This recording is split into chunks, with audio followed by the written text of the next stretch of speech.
Most skilled visa applicants are about to lose their chance at an Australian work visa, not because of lack of experience, not because of missing documents, but because of one small change in English rules that many people haven't even heard about yet. Starting September 2025, Australia has updated the English language requirements for the 482 temporary skill shortage visa. And if you're planning to apply, or if your employer wants to sponsor you, this update could either fast-track your visa approval or completely block you. So in this video, I'm going to quickly explain what exactly changed, which English tests are now accepted, the new minimum scores you must achieve, who is exempt from testing altogether, the top mistakes that lead to rejection, and finally, an insider strategy that allows some applicants to actually lodge their visa even before meeting the English requirement, yes, legally. Let's get straight into it. Now first, what is the 482 visa? And why does everyone care so much about English right now? The 482 visa allows Australian employers to sponsor overseas workers when they can't find someone locally. It's one of the fastest pathways to enter Australia, work full-time, and eventually transition to PR. But English testing has always been a filter, and with this 2025 update, that filter got even tighter in some areas, and surprisingly more flexible in others. Previously, you had only a couple of main test options like IELTS or PTE.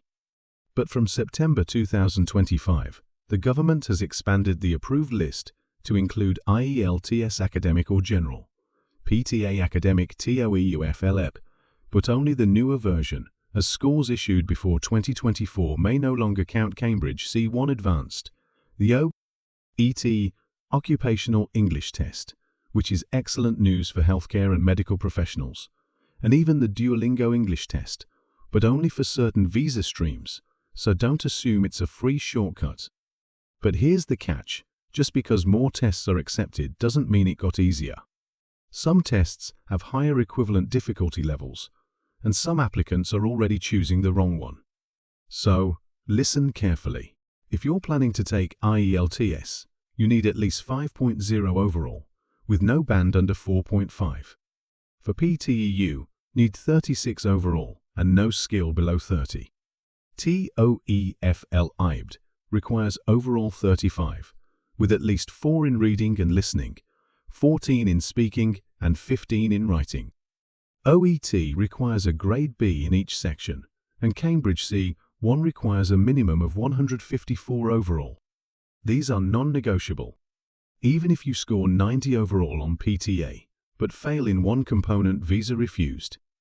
Now here comes the good news. Some people don't need any English test at all. If you studied for 5 years or more in English in countries like the UK, US, Canada, New Zealand, Ireland or Australia, you're exempt.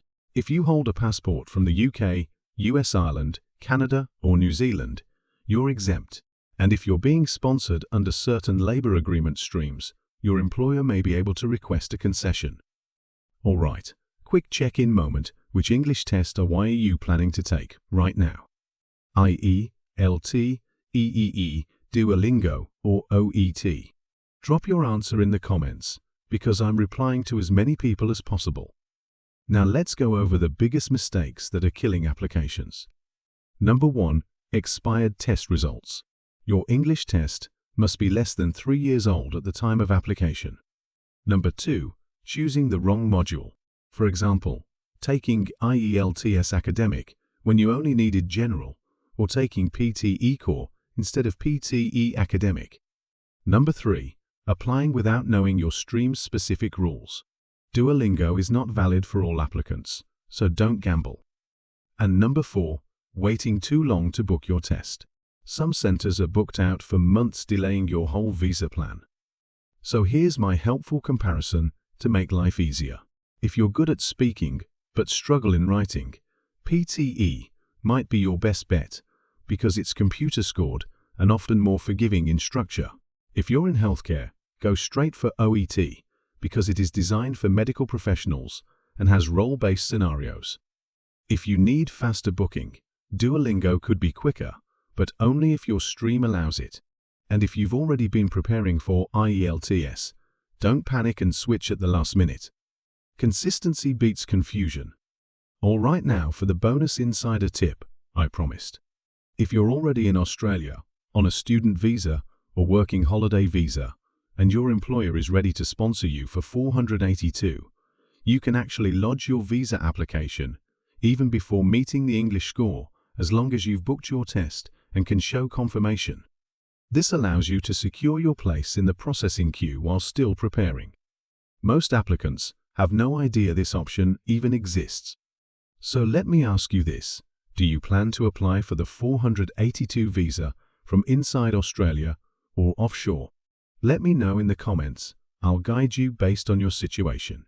Thank you for watching, and if you found this helpful, consider subscribing, because tomorrow I'll be covering the fastest pathways from 482 to permanent residency in 2025, including which occupations now have priority PR processing under the new system. You do not want to miss that. See you in the next one.